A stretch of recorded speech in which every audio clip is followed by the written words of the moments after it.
लोगों को भक्ति मार्ग पर नाम जाप करते हुए भी उनको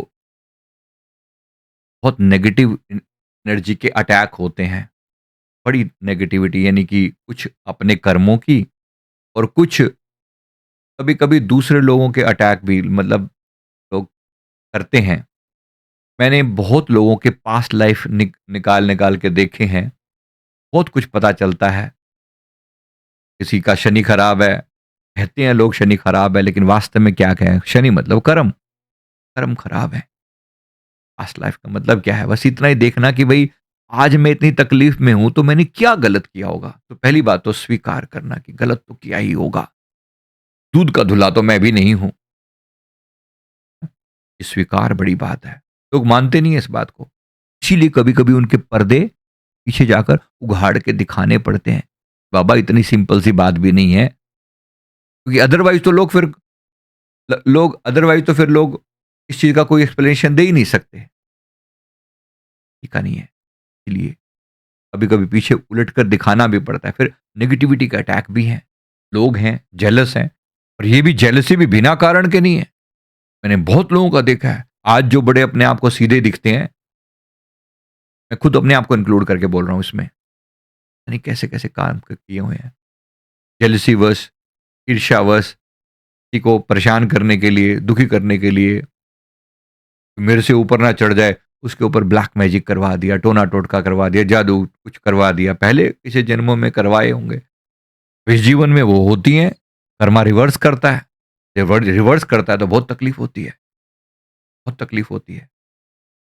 लोग उल्टी-सीधी हरकतें अब होता क्या है, वो अब मेरे साथ बुरा कर रहे हैं, तो लोग आके पूछते हैं, "अच्छा बताओ मेरे साथ कौन बुरा कर रहा है? बताओ किसने करा है मेरे ऊपर तंत्र-मंत्र?"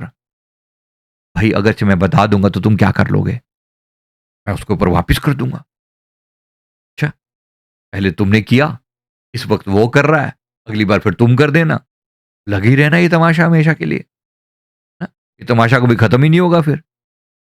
माफ़ भी कर दो, माफ़ भी कर दो, क्षमा कर दो, माफ़ कर दो और माफ़ करके कोई बड़ा महान कार्य नहीं कर रहे हो, एहसान कर रहे हो अपनी आत्मा के ऊपर, नहीं तो कब तक भटके रहोगे, कब तक? बार-बार आना पड़ेगा, मर-मर जम्मै-जम्मै मर-मर जम्मै-जम्मै फिर मरै। बार-बार मरेगा, जन्मेगा, मरेगा, जन्मेगा। इसी का मैं पास्ट लाइफ़ देख रहा था, किसी व्यक्ति का। पिता और पुत्र मेरे पास आए। पिता मेरे से बात करते-करते उसका मतलब दोनों सामने बैठे हुए हैं। तो गुस्सा मन में ऐसा जैसे बस पता नहीं मेरे को पिताजी अलग साथ लेकर गए।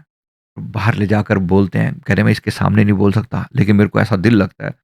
ये पता नहीं मेरे को ऐसा लगता है ये मेरे घर में पैदा क्यों हो गया ये? ऐसा मेरे को लगता है कि मेरे घर में ये पैदा कैसे हो गया? मेरे वश में हो ना इसकी गर्दन दबा दूँ मैं।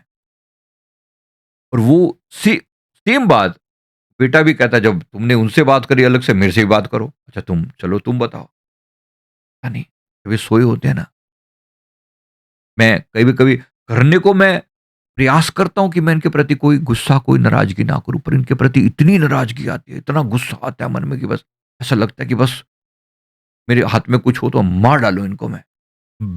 बेटा अपने पिता के प्रति और पिता अपने बेटे के प्रति कह रहे हैं। दोनों एक-दूसरे को ऐसे गुत्तम-गुत्ता होने को तैयार हैं। पास्ट के कुछ पन्ने टटोले गए, देखा तो कुछ 8 जन्म पहले की कहानी है। 8 जन्म पहले।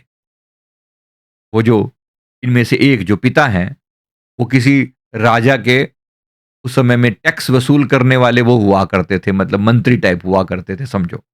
और जो ये बेटा है, वो साहूकार टाइप कुछ हुआ करता था। तो टैक्स वसूल करने के लिए वो यहाँ पर आते टैक्स होता था धान के रूप में कर बोलते थे, तो कर धान के रूप में कि जो फसलें उगी हैं, तो फसलों का इतना हिस्सा राजा के लिए, तो लेके जाया करते थे। ले कोई प्रॉब्लम नहीं है, जब सब ठीक चलता रहा तो कोई समस्या नहीं, लेकिन कुछ समय के बाद सूखा पड़ा। सूखा पड़ा तो उसके पास कुछ देने को था नहीं।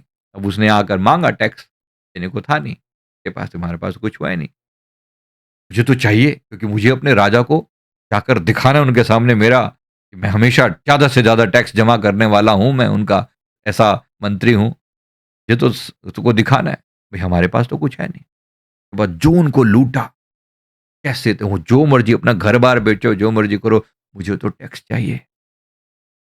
लूटा, सारा घर-बार बिकवा दिया और उससे जो पैसा मिला, जो टैक्स मिला वो जाके जमा करवा दिया ये दिखाने के लिए। अब सोचो इस बंदे के अंदर कितना गुस्सा आया होगा, एक कर्मा क्रिएट किया। फिर इस बंदे ने बिल्कुल एकदम सड़क पर आ गया, रोड पर आ गया था। फिर इस बंदे ने जैसे-तैसे खुद को उठाया, बड़ी मेहनत करी, सालों-साल, फिर कभी जाकर कई सालों के बाद फिर कुछ खड़ा हुआ, फिर आ गया फिर टैक्स वसूल करने के लिए। ऐसा 2 बार घटना, 3 बार घटी, तीसरी बार घटी तो उसके बाद ये टूट गया। फिर इसके बाद नहीं रह सका। जो वसूलने वाला था वसूल के चला गया, में से एक पिता जो था, जब एक ने दुश्मनी करी तो उसने मरते हुए ने संकल्प लिया कि तेरी तो मैं हड्डियों में से निकालूँगा जो तूने मुझसे लिया है।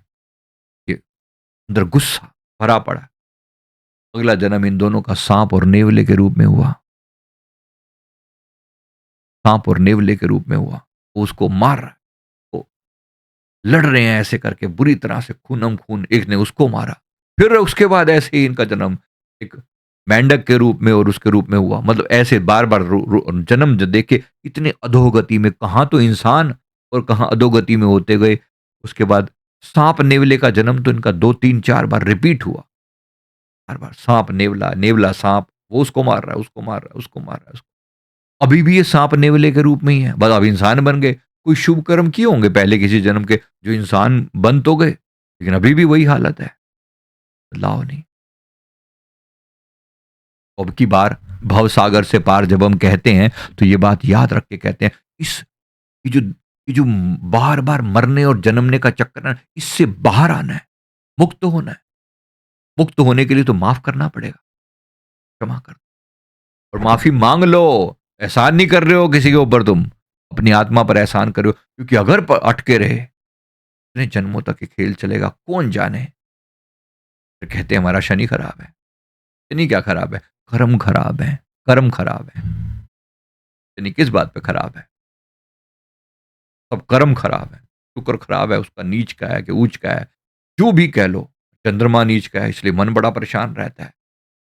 आप जो भी कहोगे, खेल तो अपने ही अंदर से जुड़ा हुआ है, अपने ही कर्मों से जुड़ा हुआ है, अपनी हरकतों से जुड़ा हुआ है। खुद को सुधार लो, सुधार लो। ये सुधर गया, सारा जहान सुधर जाएगा। इसलिए परमात्मा के नाम का जाप किया जाता है। एहसान नहीं कर रहे हैं किसी पर, जप कर करके अपने अंदर के उन पापों को नष्ट कर रहे हैं, क्योंकि जब ही नाम हृदय धरा भया पाप का नाश, जैसे चिन्ह आग की पड़ी पुराने घास। प्रेमानंद जी महाराज जी, राधे राधे जपो, राधे राधे, जब उठते बैठते चलते फिरते खाते पीते गुरु महाराज का जो उचित लगता है वो जपो। जपो जरूर। अपने ऊपर एहसान कर रहे हैं, हम अपने ऊपर अपनी आत्मा पर एहसान कर रहे हैं। मैं अपराधी जीव हूँ, नख शिख भरा विकार, अपनी दया से सतगुरु जी कीजिए भव से पार। अपनी दया से सतगुरु जी कीजिए भव से पार। मैं अपराधी जीव हूँ, इसलिए अपराधी कहना पड़ता है, क्योंकि ऐसे देखो तो मैंने इस जीवन में कुछ भी बुरा नहीं किया, मैं तो कभी किसी के साथ इस जीवन में आप नहीं करते, लेकिन क्या-क्या करके आए हो, ये हिस्ट्री खत्म थोड़ी हो गई है। बिल्कुल भी नहीं। इसलिए ज़रूरी होता है। कभी-कभी इसलिए हम लोगों को बताते हैं, भई करो, कैसे-तैसे करके गलतियों की माफ़ियाँ भी माँगो और बाहर भी आओ उस चीज़ से। प्रार्थना करते हैं, धन्यवाद करते हुए कम से कम गुरु महाराज दया तो कैसे भी करके जैसे-तैसे करके प्रयास तो सब कर ही रहे हैं, अपनी आत्मा के कल्याण का, हम भी करें। नाम का जाप करके, जैसे-तैसे करके सही समय का इंतज़ार करें। जब समय खराब हो तो प्रार्थना और जब समय ठीक हो, प्रार्थना। दोनों ही चीज़ों में प्रार्थना चलती रहे, झुका रहे मन। बस यहाँ पर जेल में हैं हम टेम्परेरी, तो यहाँ पर परमानेंट ठिकाना किसी का नहीं है। ना सुख परमानेंट है, ना दुःख परमानेंट है। ये दिन भी निकल जाएँगे तो वो भी दिन निकल जाएँगे। समय किसी को नहीं छोड़ता। हमने ये प्रार्थना सबके लिए करनी है, अपने लिए भी, दूसरों के लिए भी जोड़ने का प्रयास करना है। सभी से निवेदन है, और थोड़ा-थोड़ा आप एफर्ट डालें। अपने आप के लिए भी करें, दूसरों के लिए भी प्रयास करें कि सबकी आत्मा का कल्याण हो।